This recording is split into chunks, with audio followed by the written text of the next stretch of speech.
You're listening to That Music Podcast with Bryson Tarvin, the curriculum designer and educational consultant behind That Music Teacher and the Elementary Music Summit. Each week, Bryson and his guests will dive into the reality of being an elementary music teacher and how music can truly be transformative in the lives of the students you serve. Show notes and resources mentioned in this episode can be found at thatmusicteacher.com.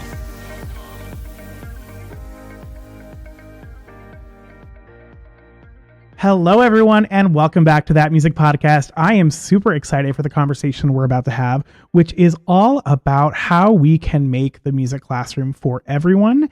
And when we say that, we're actually meaning how do we make it culturally responsive, and how do we make it so that everybody sees themselves and sees the world around them in our classroom. And we have a wonderful guest speaker today, Ashley Cuthbertson. I am so excited to have you. Thank you so much for joining us on the podcast. Thank you for having me, Bryson. I'm excited for our conversation today and also for your listeners to get a chance to learn a little bit more about culturally responsive teaching in the music context. For sure. So I would love to, before we get started, dive in a little bit into how you started this journey, and the journey that you're on in sharing how we can be more culturally responsive. Can you kind of take us through what you got you to where you are today? So currently to now, I'm the founder and principal consultant of Cuthbertson Consulting. That's the work that I do with schools, districts, organizations all across the United States, supporting their music, but now also arts. More and more our clients are full visual performing arts teams to help them to connect with their learners and really be able to put in place equitable program policies, cultivate those wonderful affirming learning environments, but also help their teachers to be able to put into place culturally relevant curriculum and instruction. And before I did that, though, I was a pre-K through 12 music teacher. I was an adjunct professor. And like many of teachers, maybe you, I'm sure many of your audience members, people who are listening, I became a music teacher because I was just excited, right, about spreading the joy of music to my students. I thought I was going to be a performer and then kind of came by into teaching. Was not the original plan, but what clearly was like the way that I knew that I could best serve. And I was just so excited to get into the classroom. And then I'm sure as many people experience in those early years, my students were not as excited as I was, right? I was so excited to share the music that I was excited to learn when I was a student. I was excited to kind of just connect with them in ways around the music itself. And it was really discouraging in those early years when I was trying so hard to get them to just be excited, like just sit down and listen. Like what I'm going to do is really exciting for you, but it wasn't. And it was kind of a hard lesson I had to learn that just me being excited was never going to be enough, because I was really only coming at it from my own lens.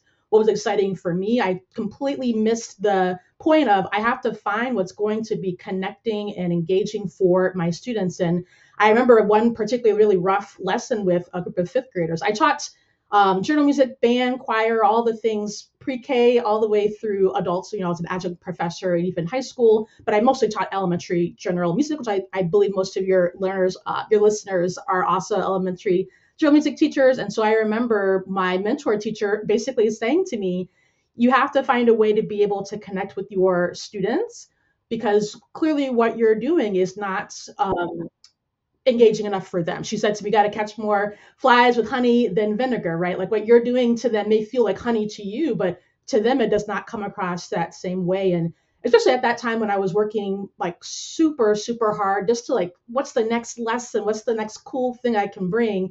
It was kind of hard to hear that I had missed the most important thing, but I'm still thankful. I still remember her telling me that I very clearly, I can think of exactly what it looked like and what it felt like to get that feedback, because it changed everything. And it's really led to where I am now. How can I figure out a way that I can really connect with my students through the way they want to be connected through, not what I want, but how can I really connect with them authentically, learning more about not just who they are on the surface, but really understand, because knowledge is not the same as understanding, so that the curriculum that I'm creating is really going to make sense for their real life. And that's still the work that I am still figuring out now. I think it's a never-ending journey, even though I now lead teachers and I lead teams to be able to do this work. It really started with me doing the sweat and the tears, not the blood I always say, but definitely sweat and tears work of how can I figure this out in a way that works for my students, and how can I work with them to be able to do that? Because ultimately we want kids to be able to access the power that is music and the arts. But if we can't teach them in a way that's relevant, they never get access to that. I always say that that's really what it is. It's not just that you have a music course at your school. That's actually not access. Access is, do students see the ability for them to be able to be successful in your program? Doesn't really matter if you have the course. Well, it does matter. You got to have the course to begin with, right? But if beyond just having the course is all that you're thinking about, that access really comes when they can see that they can be successful, whether you teach elementary traditional music or you're a high school band teacher. So that's still the big question that I am striving to work with myself, but also the teachers and the teams that I work with. How can we make sure that all students have that equitable access to high quality music learning? And I really believe that the lever we pull is culturally responsive teaching. I think that that's something that gets a bad, not necessarily bad, but just like misrepresented definition of what that means. Even me in the last few years, especially having, once we were connected, I really started to understand like, oh, it's much bigger than this, but also kind of simpler when we think about it. It's not something you do. It's the way that you frame and the way that you think about things and the way that you're just aware of what's going on. But kind of going on that point, I'm sure if you Google culturally responsive teaching, you're going to get 1,000 different definitions that are all contradicting each other. So can you get us all on the same page? For you, at least, what is that definition, especially when we can zoom in, and what does that mean in the music classroom?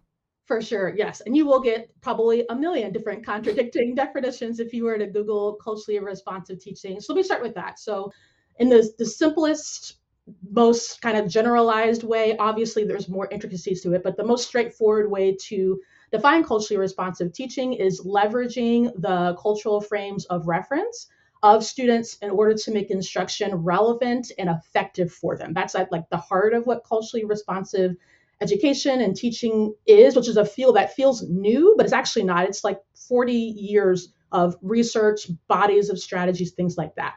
And then I define culturally responsive music education specifically as how we leverage those cultural frames of reference, which is really just the knowledge, the experience, and the interests that our learners bring with them. But how do we leverage those frames of reference in order to work in partnership with our students and engage them in relevant real-world context of music making, such that they are building understandings about themselves, about others, and the world around them, and they're just doing it through the medium of music.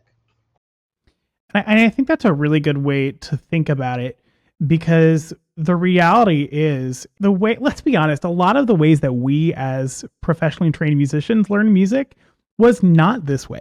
And I think that a lot of times we whether we mean to or not, we kind of emulate what we saw, in music school and in the conservatory. And the reality is that I think we all have problems with that, at least one at one point or another, where we felt like we were just a cog in a machine, that music was happening at us rather than around us and with us. And I think that's something that is really important for us to dive into. But I do want to mention kind of the proverbial elephant in the room, which is there's probably someone listening right now saying, Bryson, Ashley, I don't have the time for one more thing. Mm-hmm. So why is it important to do that one more thing? And although, as we've kind of discussed, it's not just the one more thing, but like, why is this important in a music classroom? Why is this important specifically in today's music classroom? For sure, yes. And I think that's probably the number one question that I get. Well, maybe top one to three, I would say, that I get when I'm working with teachers who are wanting to find ways to just be more effective, enjoy what they're doing, make sure their students enjoy. But we know being a teacher is hard. Still, I always say, the hardest job I will ever do is being a music teacher. Full stop. So I get it. There's so many things that are demanding of your attention that you don't even realize until you get into the classroom. But I also argue that you actually don't have time to not center an equitable, culturally responsive approach to the way that you teach, to the way that you do music in your program. Because a lot of the frustrations that a lot of music teachers have in their classrooms, especially now with the student of 2024, as we're having this recording, a lot of the frustrations are around negative kind of behavior interactions, not feeling like students are engaged, a lot of apathy, also feeling like they're not sure what kind of music students even want to engage in. A lot of those frustrations can be solved by going back to the basics of what a culturally responsive approach is asking you to do. Not just know who your students are, but to understand them at a deeper level, their cultural frames of reference, which is not just race and ethnicity. I know people hear culture and they immediately think race, the color of my skin, the color of my student's skin. That's actually one part, but not the whole thing. But when we think about understanding our students such that then we know how to address if there is a negative kind of behavior that's being expressed in the classroom, but sometimes it's not the behavior itself, right? Behavior is just communication. It's understanding, well, what are they trying to communicate? But if you don't understand your learners, it's hard for you to be able to understand what it is they're trying to communicate through that behavior that might feel negative and disruptive to you. But for them, it's just a way that they're trying to show you that they're trying to connect, but they don't know how to connect, right? So I actually think we don't have time to not focus on a culturally responsive way, because a lot of the time wasters that happen in our classrooms stem from students not feeling like they're connected, not feeling like what they're learning is relevant. And that's really the bedrock of a culturally responsive and relevant approach, is starting there first, understanding the learners so we know what will be relevant, and then being able to then go from there. Sometimes I think we go backwards. We focus on the concept, the skill, the music, but actually we don't know what concepts, skills, and music to be focusing on until we know those other things first. Yeah, and I'll be the first one to say that my definition, my understanding of it was exactly what you had mentioned, that it's not, which is it's not about your racial and ethnic background. It's about the experience because of that. And I think that's important for us to realize that that is a part of this. But the reality is part of it is also showing what we don't necessarily see, and what a student might not necessarily have in their own experience, but just showing that there are other experiences out there through their preferred things. And that's not saying they only get to do what they want to do. But I think you bring it up, you frame it in a really important way, where it's important work and it's often done backwards, just like you said, because we don't talk about this anywhere near enough as we need to, especially at the undergraduate level or in the school districts themselves. So I would love to, do you have any sort of like big mindset shift that you would want a listener to begin to start embracing about culturally responsive teaching? Are there any specific like hurdles that you commonly see, or challenges that you'd like to offer to our listeners?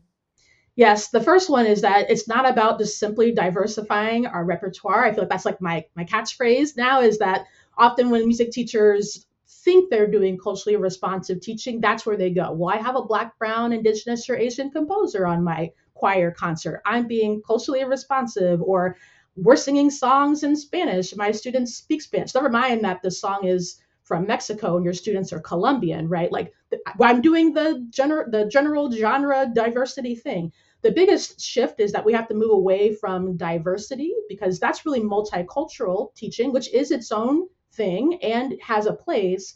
But if we're going to talk about culturally responsive teaching, that's actually not what it is. And your listeners will notice that when I define culturally responsive teaching and then further culturally responsive music education as I define it, nowhere in there are we talking about diversity or even repertoire, right? Because that's actually the vehicle by which we do these things, just happens to be the music. So that first mind shift is that we have to move away from thinking it's about just diversity, because diversity does not help kids learn better, doesn't help them learn how to read better, doesn't help them to perform better. It's nice and it is a component, but we have to move away from thinking I just did something diverse and now I'm being culturally responsive, because the reality is a lot of time what is happening is like a performative diversity, where yes, you programmed a gospel piece on your choir program, but the way you taught that gospel piece was the same standard Western European kind of way of approaching music. You totally glossed over the gospel tradition, how gospel music is taught.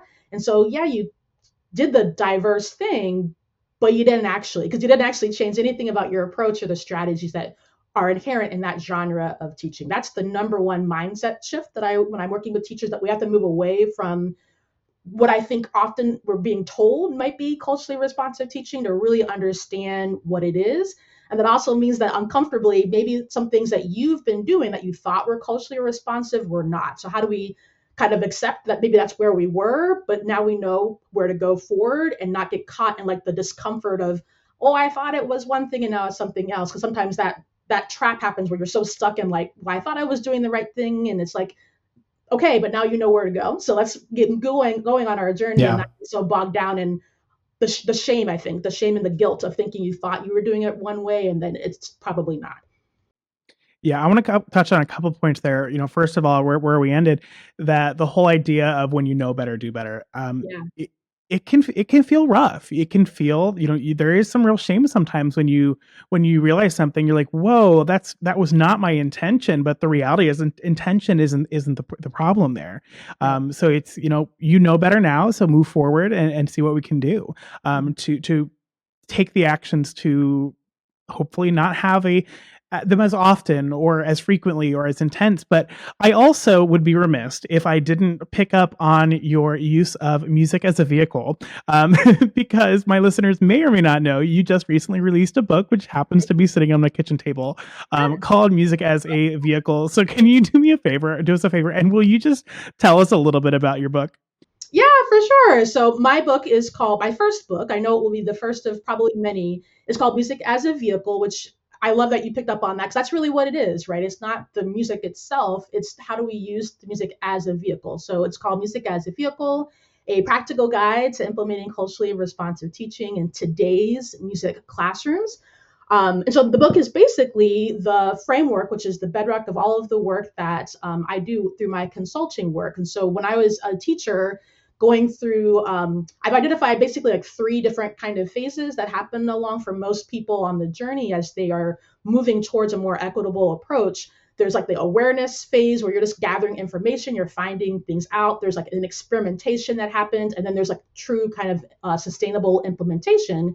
For me, as I move towards like the move through the experimenting and to the implementation part, and started to work with other teachers. I was a coach in my school district for a number of years, and I was a professor teaching many of these things. I realized that there needed to be like a codified kind of, not a list, because it's not a list, but it is kind of like, what is a path that makes it clear for people who are busy but are looking for, I should say, not need to, looking for ways to really make this practical in their program.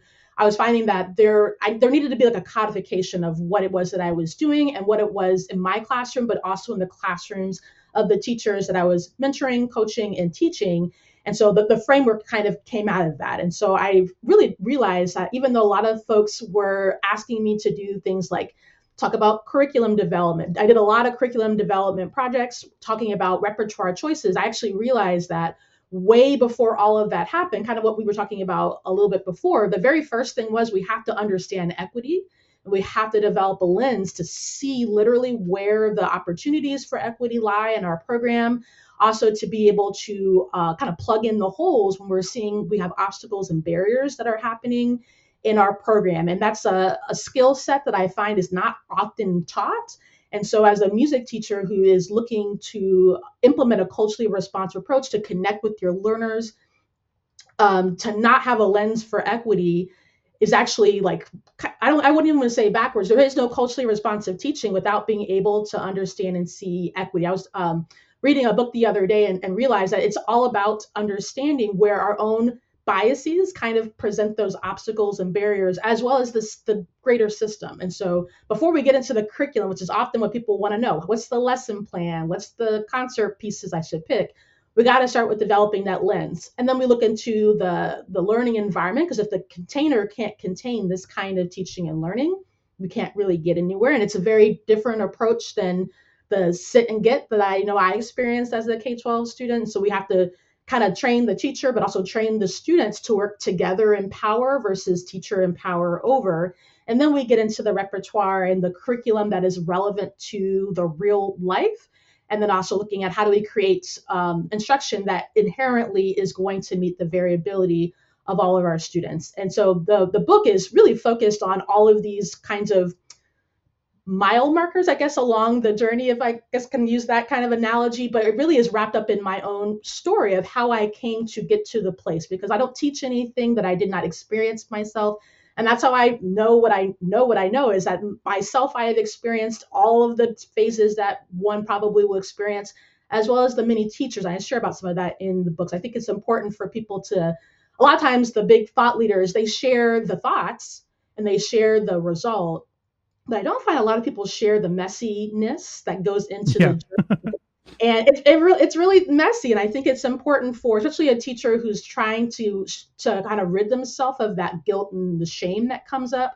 I think it's really important for people to be more transparent about what led them to the result. And so I put it out there in the book that I released. And it's really more than a book. It's really a full resource. The book itself comes with additional things. So my thought is, if you do nothing else but get this book, what would a teacher need to at least get going and be able to, maybe it's going to take them a little longer because they're trying to figure it out themselves, but they have what they need to at least get started and get going with implementing change in their classroom. So that's it. Musicasavehicle.com. If you want to grab your copy, paperback and ebook is available. For sure. And we'll be sure to put the link in the show notes as well. Full disclosure, I have not had a chance to read it. Toddler life is crazy right now, but I can't wait. It's still on my kitchen table because I know if I put it somewhere else, it'll be gone forever. But if I see it, it'll still happen. But what I love about what you just shared there is I feel like I really resonated with the work that I do around differentiation and inclusion, kind of from the disability side of it. And, I had what I thought people needed and things like that. But as I get to work more and more with teachers, I realized, just like you did, we need a little bit more of a framework. We need more kind of a little bit more guidance, which is where I ended up coming with the domains of accessibility.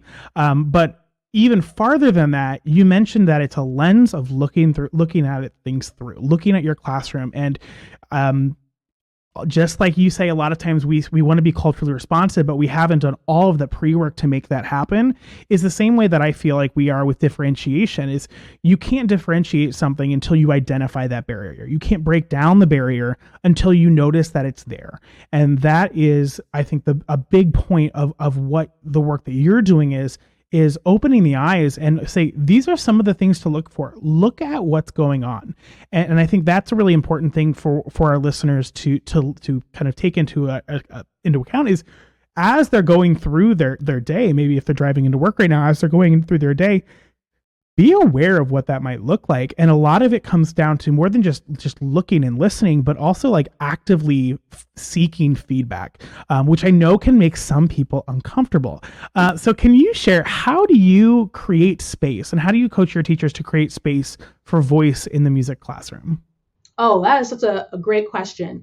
And so I think the first thing when I'm working with a teacher who that might be one of their goals or something that we've identified is an opportunity for them, the number one thing is to look at already what's happening in your classroom. So already, who decided the expectations by which the students are being, the only word that's coming up is judged. I don't want to say judge, but hopefully that makes sense. But the way that you are kind of like identifying what is acceptable behavior to you and what's not, who decided that, as well as who decided like what it is that you are, like literally the lesson that you are doing, who decided that that's the lesson that needs to happen. And then within that lesson, all the things that you're doing, the activities, the songs, the strategies, who decided all of those things? That's like the number one question, is who made the decisions? As we're thinking about moving towards working in power with our students, them having more voice, more choice, but also really being empowered to hold on to their learning and to really be in the driver's seat and driving that. That's really what makes learning sticky for students, is that they have to kind of figure out what are the steps to be able to move towards that goal. If the teacher is the one who's making all of those decisions about the expectations, about what is acceptable, what's not acceptable, what we're learning, why we're learning, how we're learning it, just pick one of those things. What is one of those things that you can do that you can give up the control with and work with your students to be able to decide how that's going to look? So maybe you're not ready to kind of give the reins over as far as like what we're going to learn, what the lesson is going to be, but can you give over the reins to them to, as a collective group, decide what is acceptable during our time together in choir or band or whatever, and what's not acceptable? How can we create some shared understanding around our norms for learning, community working together? That could be maybe the one place that you start, and then you build from there. So where is the one opportunity that you can just start? Because I think people get overwhelmed trying to do all of it at once, just pick one thing and start there, and then see where that takes you and see where your students, how they interact with that as well. Because for students who have, they've only really been in learning environments where it's very sit and get, the teacher is directly teaching. For them also, it's going to be uncomfortable because a lot of times students in those kind of situations, they're looking for the right answer. And they're not comfortable yet with the messiness that comes with real learning, which is real learning should be messy. There should be mistakes. That's the only way that you learn. So those students also are going to be uncomfortable with like, well, just tell me the right answer. What do you want? It's like, actually, no, that's the whole point is we're working together to figure out what works for us and what doesn't. So what's the one area where you can increase that voice and choice by letting the students make the decision and not the teacher making the decision.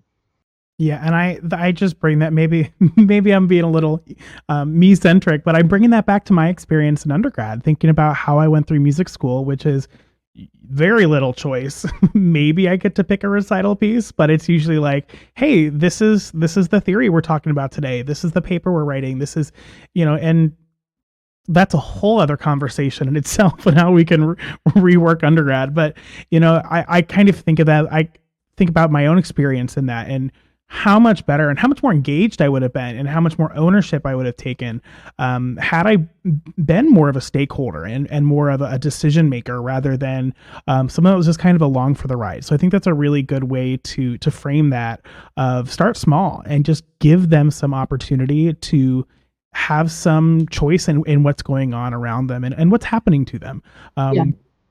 But I also think it's really important that we bring up the point of some students are really going to struggle with this because they want to do right and they want to get 100% and they want to have all the right answers. But the reality is when we do this, it does create a little bit more of a gray area and a little bit more chaos, which I would highly argue is important and so worth it. But it is something for us to be aware of. Yeah, and then also to be aware of your tolerance as a individual human being, the teacher. If maybe that element of chaos, because I love that you said that. That's exactly what it is. I remember in my own classroom, it felt like chaos in a good way and a bad way, I think sometimes. But like, it's important to know your tolerance level with that level of chaos, so that when you are experiencing the dysregulation in your nervous system that's going to happen, ways, or maybe you find ways to help you to kind of calm that, so you're not just acting out of your body's, trying to protect itself. I think sometimes we forget as human beings, like we also might need some strategies to support us along the way, just from a human standpoint, as we're literally changing how your brain is thinking and how you are approaching teaching and learning with your kids. For sure. So you've shared a lot of tidbits today, but you are going to be doing a masterclass inside that music teacher community, our membership for content-specific professional development. So without going too far into the nitty-gritty, because I know that's a rabbit hole that would be easy to fall down, can you share a little bit about what participants can look forward to in the masterclass? Yes, I'm super, super excited for our masterclass together for your community members. So the masterclass is going to be all about one of the things that teachers are always looking for. Like, what is the practical way that this looks like in my classroom? Like, I understand that there's all these things that go in it, but like, let me see what it looks like. So in that masterclass, I'm going to actually take the participants through a full general music lesson. That lesson is going to be about the blues, I believe. And so I'm going to take them all the way through a lesson on the blues is the genre. It's not the goal or the concept, I should say. Because again, music is the vehicle. So it's going to be a whole lesson that we're going to do all the way through. And then the other half of the masterclass, our time will be spent really unpacking what it was that the participants experienced as the students, and then connecting it to those big framework pieces that I just shared. So in what ways in the lesson did I, as the teacher, the facilitator, have to utilize a mindset for equity? And what was I cultivating an affirming learning environment? What were my repertoire choices and why? And then also, how did I use the curriculum in a way to be more real world and to adjust for the things that are happening in real time with the different teachers? So I'm excited for that. I think it's going to be really, really helpful for teachers who are looking for just like, what does this look like? And then be able to kind of backtrack what are the elements that led to that end result of the lesson. So I'm super excited for that. I am really excited about this. And if you are a community listener that are community member that is listening and you don't normally join us live, I highly encourage you to join us live. Because Ashley, I just have to say, you might be the best person I've ever seen keep engagement up in a virtual training. So kudos to you for that. And I am really excited for you to get in front of our members. Awesome. Yeah, I'm super excited. So come join us. You're not going to want to miss it. I love getting to share with people. And then you'll walk away with the lesson plan too. So you'll have it actually written out with different the links and all of the music and things that I shared. So if you want to try it, then you'll done it as a participant, and then you can try it with your students too. Perfect. And we will be sure to put the link to join if you are not currently a member in the show notes of this episode as well. And if you're listening to us in the future, hello, that masterclass, that's what it's called, will be hanging out in our content-specific professional development library long after the recording. So Ashley, before we get into learning a little bit about how our listeners can connect with you and learn more about the work that you do, is there anything that you wish that I would have asked you that I didn't, or any wise words you'd like to leave us with? Yes, I think the one thing that I want to leave your listeners before we wrap up our conversation is just, so many teachers, especially now, right? I think I hate to say post-pandemic, but like that 2020 really rocked our world, right? Especially in education. And I think more and more teachers are seeing the need to be able to just do things differently. Traditional ways just don't work for today's learners, nor were they ever supposed to, right? Those traditional ways were created for students of a different time and era, and we're in a different place. And more, I come across teachers who are like, yes, I'm ready to do this. I know my students need something different. Or even just like the literal, hey, my job depends on this because my numbers are so low, my choir is about to get cut. Like the literal, like, let's be real. Sometimes it's about the numbers of retention and making sure that we have music education for generations to come. But I also know a lot of it, especially in our political landscape, just what's going on we're talking about the US. A lot of teachers also are afraid. They're afraid to say the word culturally responsive, or the phrase, I guess, culturally responsive teaching. They're afraid to say culture. They're afraid to say diversity. And there's reasons why, right? There are all these laws and all these things and policies and a lot of pushback of really just doing what I would say is just good teaching. So for anyone that's listening, that maybe that's where you are, right? That's one of the research has found that there are about 5 different things that kind of stand in the way from teachers who are looking to incorporate more culturally relevant practices, but hold them up. And one of them is just the fear of offense and the fear of pushback. And so if you're a teacher who's listening and you're wondering, like, how do I do this? And maybe you're in a community that is not going to wholly embrace this, I highly encourage you, first of all, to just get connected to like-minded teachers. The internet and communities like yours allow so much more access than they did even 5-10 years ago for those of us who are looking for our people, looking for just support. When you're the only teacher who's trying to do things different, it can feel like you are a unicorn in maybe a bad way. So you got to find your people. You've got to not try to do this work alone. And even if you are in a community where there are other people who are thinking like you are, we all need community to do this work, because systems don't change because the system wants it to change. Systems change because people who have power to make change create that change in the system. So if you're listening and you're feeling maybe nervous or disheartened. I get emails all the time from people saying, well, how am I supposed to do this? I teach in an area where I literally can't say some of these words. Find your communities online. Find people. I guarantee there's somebody in your area who's also looking for you too. Make yourself visible, but also be clear about what you stand for. So if you're going to say, I stand for all students having access, then you're going to need to start doing some things in a different way. Don't let the fear hold you back to the point where you're not doing what's best for students. Look for the support to allow you to get that battery in your back to keep going and to keep pushing for what we all know is really what's best for kids. And there are people out there who want to support you and want to have you as a part of this. So just make yourself known and be clear about what you stand for, because the pushback is real. And that's part of being a culturally responsive educator, regardless of discipline. There is going to be pushback. In fact, if there isn't any pushback, I would probably argue you're not going far enough. There is going to be pushback. Prepare yourself for it. Make sure you have communities to support you so you know how to navigate those things in a way that allows you to still feel like you're making a difference, and that does make a difference. So I think that's really a really important part of this work that I don't know that we talk about enough, is you have to have support to keep going, because it can be hard. It can be hard. Yeah.